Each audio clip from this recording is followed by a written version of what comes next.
जीवन की सच्चाई आपको पता है क्या है? जीवन में हमेशा एक दूसरे को समझने का प्रयत्न करो, परखने का नहीं। लोग बदलते नहीं है, बस सिर्फ इतना होता है, या तो आप में उनकी दिलचस्पी खत्म हो जाती है या आपसे ज्यादा दिलचस्प उन्हें कोई और मिल जाता है। समय नहीं लगाना ये तय करने में कि आपको क्या करना है, वरना समय ये तय कर लेगा कि आपको क्या करना है। शिकायत वहां होती है जहां विश्वास ना हो। जब आपको ये एहसास हो जाए कि आप किसी की जिंदगी में सिवाय बोझ के और कुछ नहीं है, तो आपको खामोशी से उसकी जिंदगी से निकल जाना चाहिए, क्योंकि प्रेम जुदाई बर्दाश्त कर लेती है, लेकिन बेइज्जती बिल्कुल भी नहीं। अनुभव कहता है कि मेहनत आदत बन जाए तो कामयाबी मंजिल बन जाती है। सबसे ज्यादा दुखी अपनों का पराया होना होता है। अपने आप को तैयार करो, हर किसी की बात को अपने ऊपर लेना बंद करो। छोटी सोच वाले खुद भी आगे नहीं बढ़ते और साथ वालों को भी आगे नहीं बढ़ने देते। अमीरी दिल की हो तो लोग साइकिल पर भी खुशियां मनाते हैं, नहीं तो कारों से भी लोगों को रोता देखा है। अक्सर लोगों को प्यार से नफरत उस वक्त हो जाती है जब कोई बहुत ही ज्यादा प्यार करके धोखा देता है। अगर कुछ करना है तो भीड़ से हटकर चलो। भीड़ साहस तो देती है पर पहचान छीन लेती है। गुजर गया वो वक्त जब हमें जरूरत थी तुम्हारी, अब जिंदगी भी बन जाओ तो स्वीकार नहीं करेंगे। कांच के जैसा होता है भरोसा, कितना भी संभालो आखिर में टूट जाता है। इंसान का रास्ता काटता है। बिल्लियां तो यूं ही बदनाम है। प्रेम हो या नफरत हिसाब से करो, बेहिसाब करोगे तो तकलीफ होगी ही। कोई विश्वास तोड़े तो दिल से उसका धन्यवाद करो, क्योंकि वही लोग सिखाते हैं कि विश्वास सोच समझकर करो। कभी आंसू मत देना उनकी आंखों में जिन्होंने खुद हार कर आपको जिताया है। लोगों को संतुष्ट करते करते तुम्हारी जिंदगी बीत जाएगी, लेकिन तुम उन्हें संतुष्ट नहीं कर पाओगे। इसलिए अपने लिए, अपनी खुशियों के लिए जीना शुरू करो। किसी इंसान के पीछे भागकर अपनी वैल्यू कम मत करो। जो आपका होगा वो कहीं नहीं जाएगा। जो रास्ता तुम्हारा नहीं है वो मंजिल भी तुम्हारी नहीं। रिश्ता रखना हो तो अच्छी बातें करते रहा करो, और खत्म करना हो तो सच्चाई बता दो। कभी कभी नए लोग पुराने से वफादार मिल जाते हैं। आजकल के इंसान दिल से नहीं, जरूरत से रिश्ता बनाते हैं। लोगों ने कुछ दिया तो सुनाया भी बहुत कुछ। हे ईश्वर, एक तेरा ही दर है जहां कभी ताना नहीं मिला। असफलता में कुछ गलत नहीं है, लेकिन सफलता के लिए कोशिश ना करना जरूर गलत है। जिंदगी को समझना बहुत मुश्किल है। कोई सपनों के खातिर अपनों से दूर रहता है तो कोई अपनों के खातिर सपनों से दूर। ना फिसलो इस उम्मीद में कि कोई तुम्हें उठा लेगा। सोचकर मत डूबो कि तुम्हें कोई बचा लेगा। देखा तुम्हारे मुसीबत में तो हर कोई मजा लेगा। अपना गम सोच समझकर बांटना चाहिए। दुनिया में हमदर्द कम और सिरदर्द ज्यादा मिलते हैं। अगर हालातों पर आपकी पकड़ मजबूत है तो जहर उगलने वाला भी आपका कुछ उखाड़ नहीं सकता। इंसान नीचे बैठा दौलत गिनता है। कल इतनी थी, आज इतनी बढ़ गई। ऊपर वाला हंसता है और इंसान की सांसें गिनता है। कल इतनी थी और आज इतनी हो गई। रिप्लाई ना मिलने पर भी अगर आप मैसेज कर रहे हैं तो समझ लीजिए कि बुद्धि भ्रष्ट हो चुकी है आपकी। सवाल करने वाले तो बहुत मिलते हैं, लेकिन बिना सवाल किए ख्याल रखने वाले नसीब से मिलते हैं। जो आपके शब्दों का मूल्य नहीं समझता उसके सामने मौन रहना ही बेहतर है।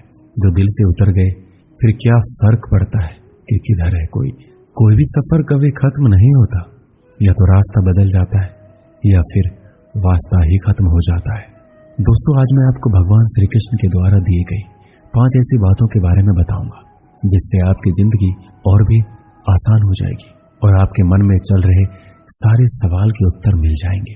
श्री कृष्ण कहते हैं, लोग क्या कहेंगे इस बारे में विचार करके ही कार्य करने चाहिए। ये गीता का सबसे क्रांतिकारी संदेश है, क्योंकि आज के मोटिवेशनल स्पीकर कहते हैं कि लोग क्या कहेंगे इसकी परवाह मत करो।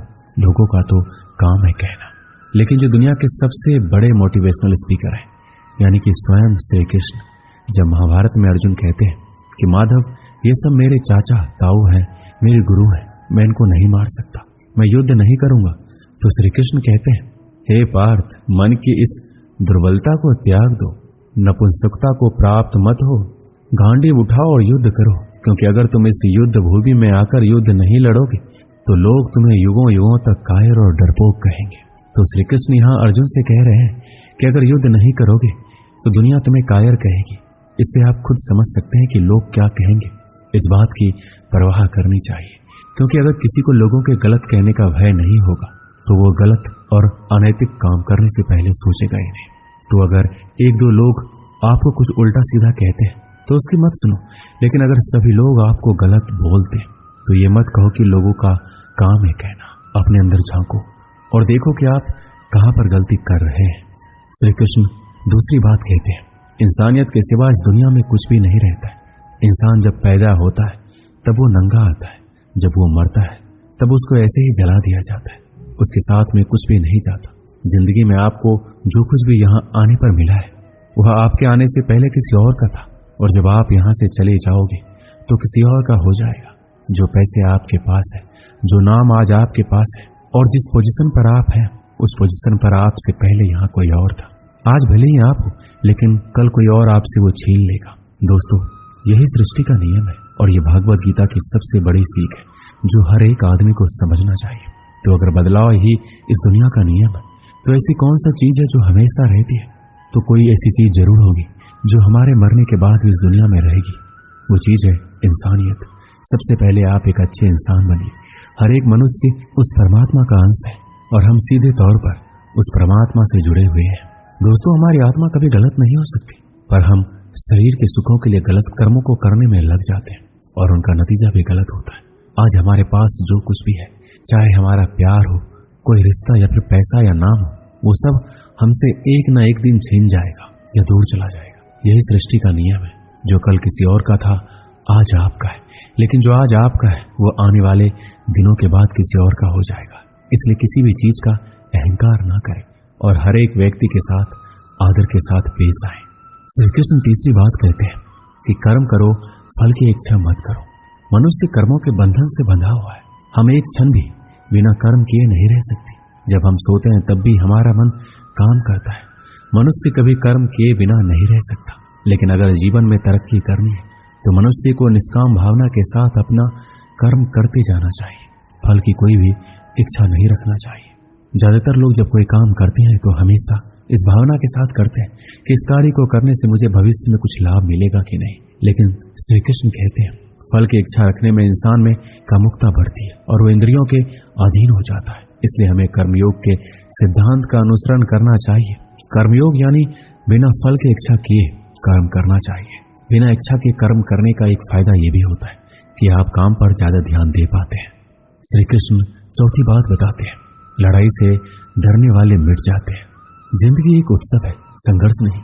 यदि आप अपनी जिंदगी को संघर्ष समझते हैं तो निश्चित ही वह संघर्षमय होने वाली है। हालांकि जीवन के कुछ मोर्चों पर व्यक्ति को लड़ने के लिए हमेशा तैयार रहना चाहिए। जो व्यक्ति लड़ना नहीं जानता, युद्ध उसी पर थोपा जाएगा या उसको सबसे पहले मारा जाएगा। उसी के जीवन में संघर्ष भी होगा। महाभारत के पांडवों को यह बात श्री कृष्ण ने अच्छे से सिखाई थी। पांडव अपने बंधुओं और भाइयों से लड़ना नहीं चाहते थे, लेकिन श्री कृष्ण ने समझाया जब किसी मसले का हल शांतिपूर्ण किसी भी तरीके से नहीं होता तो फिर युद्ध ही एकमात्र विकल्प बच जाता है। कायर लोग युद्ध से पीछे हटते हैं, इसलिए अपनी चीज को हासिल करने के लिए कई बार युद्ध करना पड़ता है और अपने अधिकारों के लिए कई बार लड़ना पड़ता है। श्री कृष्ण पांचवी बात कहते हैं, काम, क्रोध और लोभ नरक के 3 द्वार है। जब मनुष्य अपने कर्मों के फल का इच्छा रखता है तो उसके मन में काम की उत्पत्ति होती है। ये काम ही मनुष्य का सबसे बड़ा दुश्मन है, क्योंकि यह आग की तरह जलता रहता है। मनुष्य चाहे अपने कामनाओं की पूर्ति का कितना ही प्रयास क्यों ना कर ले, परंतु वो कभी काम को संतुष्ट नहीं कर सकता। और जब कामनाओं की पूर्ति नहीं होती तो क्रोध पैदा होता है, और क्रोध के आवेग में आकर मनुष्य कई गलतियां करता है जो उसे और नीचे ढकेल देती है। काम की उत्पत्ति का एक कारण लोभ भी है, क्योंकि मनुष्य अगर उतने से संतोष कर ले जितना उसके पास है, अगर वो अपनी इच्छाओं को कम कर दे तो अपने शत्रु काम पर विजय पा सकता है। इसलिए सबसे पहले तो जीवन में संतोष रखना चाहिए। सांसारिक सुखों के इच्छा को त्याग दो, क्योंकि उनसे मिलने वाला सुख बहुत ही श्रेणिक होता है जो कभी व्यक्ति को तृप्त नहीं कर पाता। इंद्रियां और मन ही काम का जन्म स्थल है। इसलिए अगर काम रूपी इस दुश्मन को हराना है तो अपने इंद्रियों को वश में करना सीखो और उन्हें भगवान में लगाओ। एक समय की बात है, अफ्रीका महाद्वीप में हीरों की कई खानों की खोज हो चुकी थी, जहां से बहुतायत में हीरे प्राप्त हुए थे। वहां के गांव में रहने वाला किसान अक्सर उन लोगों की कहानियां सुना करता था जिन्होंने हीरों की खान खोजकर अच्छे पैसे कमाए और अमीर बन गए। वह भी हीरे की खान खोजकर अमीर बनना चाहता था।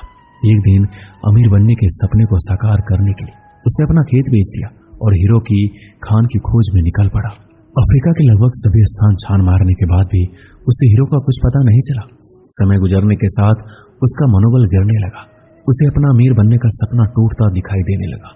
वह इतना हताश हो गया कि उसके जीने की तमन्ना ही समाप्त हो गई और एक दिन उसने नदी में कूदकर अपनी जान दे दी। इस दौरान दूसरा किसान, जिसने पहले किसान से उसका खेत खरीदा था, एक दिन उसी खेत के मध्य बहती छोटी नदी पर गया। उस नदी के पानी में से इंद्रधनुषी प्रकाश फूटता दिखाई पड़ा। उसने ध्यान से देखा तो पाया कि नदी के किनारे एक पत्थर पर सूर्य की किरणें पड़ने से वह चमक रहा था। किसान ने झुककर वो पत्थर उठा लिया और घर ले आया। वह खूबसूरत पत्थर था। उसने सोचा ये सजावट के काम आएगा और उसने उसे घर पर ही सजा लिया। कई दिनों तक वह पत्थर उसके घर पर सजा रहा। एक दिन उसके घर एक मित्र आया। जब उसने वो पत्थर देखा तो हैरान रह गया। उसने किसान से पूछा, मित्र, तुम इस पत्थर की कीमत जानते हो?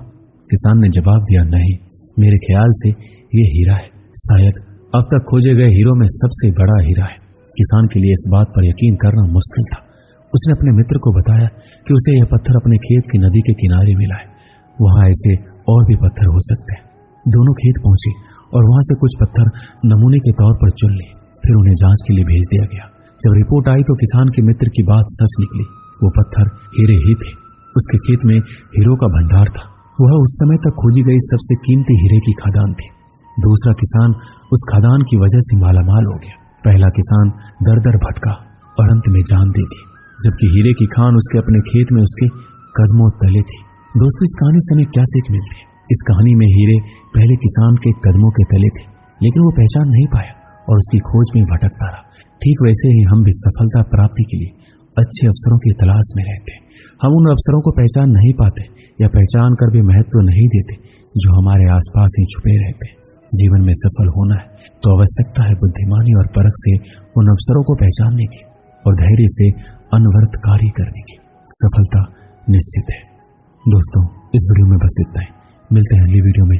अपना ख्याल रखिएगा। जय श्री कृष्ण।